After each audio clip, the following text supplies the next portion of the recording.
Yeah, nice view, eh? But that's not why I'm here. I'm here because this is a Citroen Dispatch. And the idea of this video is to give everybody an idea, if you're single, that you too can have a camper without spending too much money. So let's start at the front here. If you're going out for long journeys, you do need a decent seat, to chuck the old seats away and get something like this, a BMW seat. This is also a BMW seat.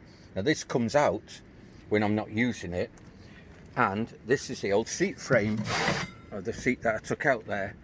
It's cut down, and that's a 25-gallon drum of water which I take with me, and it has the pump that goes in there so I can wash my dishes or whatever.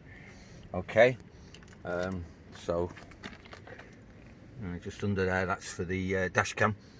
So let's go in the back here. The table here, leg comes off, it unscrews, table folds flat, it even swivels out. You can actually take it off, just press the button, press that little button there, and it'll just slide off to leave the tube up there.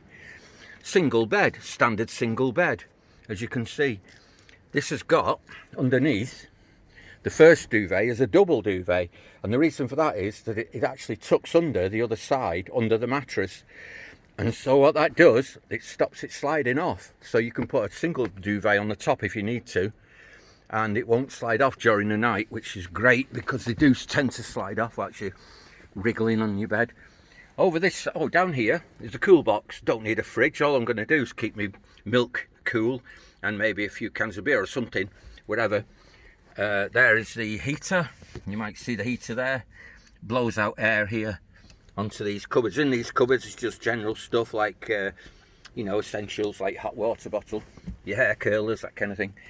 Right here is just over the wheel arch, that's all it is. There's a bowl there, that's anti-slip matting. Cooker there, standard cooker, which is fixed down. It needs to be fixed down or it will slide off. A bit more anti-slip there. Metal back there, which just needs finishing off with the tiling.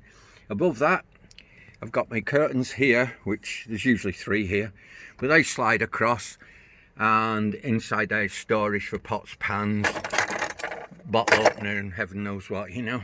Above that is more storage for boxes. These boxes here, which fit very well and are sealable, are what you get them millionaires shortcakes in, and God knows what, you know, brownies. You get like 20 pieces in there, don't you? So yeah, and that slides across. You can see the storage there's my frying pan. Okay, that hanging down there is my washing line if I do need to hang any washing up. So moving across here, this is my blackout curtain. The peg is just to hold it in place. You see, it's a very, very bright day today. This is the cheapest curtain rail you can get. It's plastic and it bends very easily. So it's easy to put up that, close that up there and do that. So coming round here, we've got a bit of luxury here. Drop down DVD player. It's also got lights on there if I need them. And that can go up. Bit of storage there on them bags, which is good. This is the charge controller. You can see it's putting out 14.3 because it's a very sunny day today. I fitted cigarette lighter socket on there, 12-volt socket, so you can plug stuff in there. Over there, that's a radio remote control, so I can listen to the radio, switch it on and off from here. That's a control for the heater, so I could put the heater on before I get out of bed. If it is a bit chilly, like in January, put the heater on for like 5 minutes and then get out of bed. The floor itself is carpet tiles, and that's on underlay. So it's quite nice and soft. And the carpet tiles, the reason is that you can easily lift them and replace them if need be.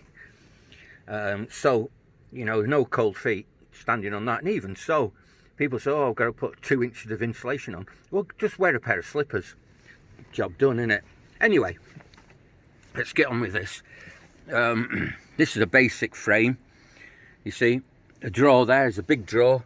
Slides out, you undo that bolt, and the big drawer slides out. It's on metal. It's got a metal base, so it slides out nicely on the carpet.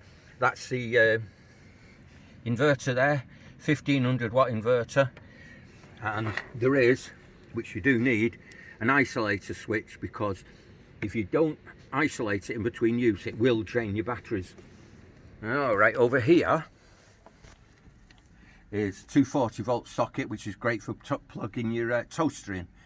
over there, and the lead goes all the way around to that inverter. So I think that's here. Oh yeah, you must have a mirror. You know, do get a mirror if you're out and about, because you will need one when you're having a shave of God knows what. So let's close this door. That's the filler cap there, and the reason I'm showing you that is because the filler cap for the diesel heater is here. So whilst I'm filling up there, I can just come round here with the nozzle and put in you know, so much diesel. It's half full at the moment, so I don't need any. So that's the back end of the cool box. That's the warning triangle that you need. You can see the simplicity of the curtain rail there. It's only plastic, cheap stuff, cheap as you can get it really. A bit of extra storage in there. These cloths, you think, what the heck's that? Okay, same on that side. When these doors are open and I'm up against the wall or a hedge, I can stand here and I can have a good wash and no one can see anything, because they usually look through the gaps in the hinges, don't they? But they can't see any. Down there is the pump for the heater, and that's on sponge because it clunks away when it's working, but that's sort of like half insulates it. Now then, let's go around here. I must take that cup off. Nearly broke it last time. This is a fold down holder for my cup for when I'm watching the DVDs, you know. So take that off there. I can also put my phone in on there at night time if I want to listen to YouTube or something like that. So let's get back out here again. Look at that, it's a lovely day out there. Let's open this door up. This side door is locked. It doesn't open normally. It doesn't open from the outside. It's fixed. It's locked. So here you can see what's what. This is the isolator for the interior, 12 volts interior. It's just a 240 volt switch. What's it, 13 amps. It's not taking any load. All you're doing is switching on what, a few lights, strip lights or something like that. So it's not taking any load at all. This, you might recognize that, is an extension of the buttons that's in the cab for locking the doors. So if I press that middle one at night, all the doors are locked and it's completely safe. Down below here, this is the split charger here. It works off the radio. You see, one goes to earth and one leads to the radio, because when you're cranking the engine, the radio power cuts out, which will release that. So you're not trying to start the engine with these batteries that are isolated here. Once the engine fires, the power comes back to the radio, and it also comes back to this as well. And that's how it works. So yeah, these are the leads here for the heater, you know, that goes up there. Up on the roof is my little solar panel. It's only small. What is it, about 2 foot by 14 inches, something like that. And all that is for, really, is for keeping the engine battery topped up, so it will always start. So let's come round here. Now then, in here we've got this. This is just an ordinary phone stand, but it's got the charger socket in there. So when I slip my phone in there and close these wings onto it, it's actually a docking station. It'll charge the phone. Over here, down here, we've got one of them fancy radios, you know, the ones that do all sorts of stuff. But mine, I just use it mainly for reversing. If I put the ignition on for a minute, and it'll come on in a minute. There you are, you can see now outside. Can you see that outside? So that's when I'm reversing, because you need one really on a van. Switch that off. Down here, there's a voltmeter. And that voltmeter, it's a bit dusty, that voltmeter tells me the state of charge of my leisure batteries that's behind. It's just extended to the leisure battery, so I know then. More importantly, when I'm driving, that should be saying 14 something, and that shows that it's charging. So if I start the engine up, you'll see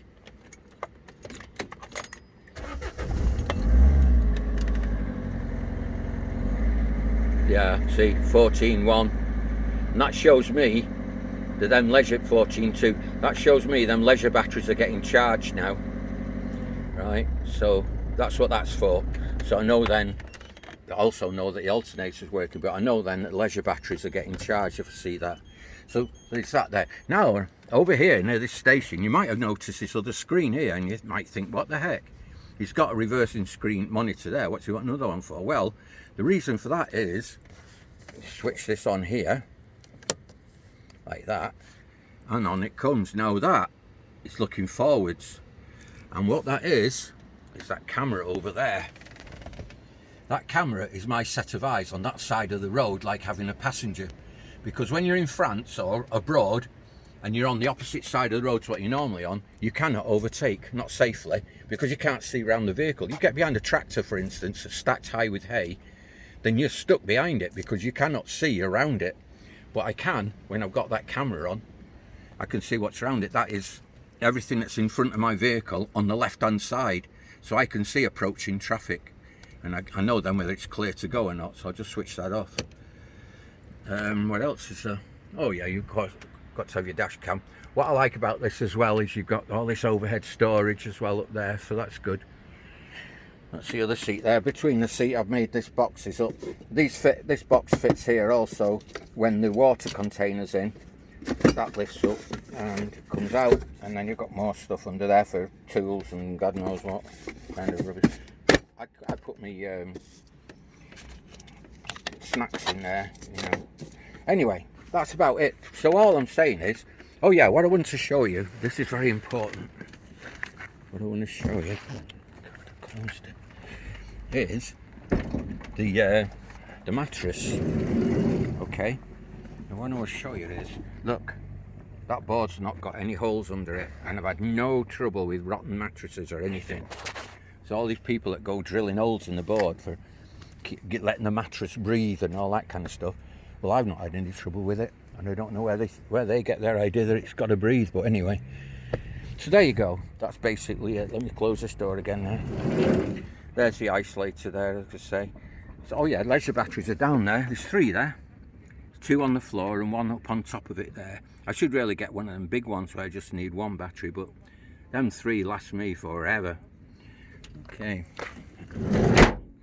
that's about it. So basically what I'm saying is, the leisure battery cost me the heater cost me 80 quid, and then the wood to make the bed and such like cost me, I think, about 60 quid, something like that. And you know, so we're looking at 200 quid, maybe 250 quid, and you've got yourself a camper. Just go out some nights, and when you're out there, think, oh, do you know what I need? I need this, I need a mirror, you know, and things like that. Like I did, I went to the Pyrenees and thought, I need some mosquito nets, because I was getting bitten to bits overnight. So yeah, that's what I'd advise anyway. Just sit down, think, what am I going to do? Where am I going to go with it? What do I need? Do I need to strip the van out and spend hundreds of pounds on insulation and such like, when you don't really need it, because it's not that cold or it's not that hot? You know, they say, oh, keep it warm and keep it cold. Yeah, it's not going to get that cold. One thing I would do if I do it again is not use thin tongue and groove on the roof, because that rattles like heck. When it's warm, it closes up and there's gaps, and then it rattles like heck. It's annoying. Anyway, I hope this video helps you.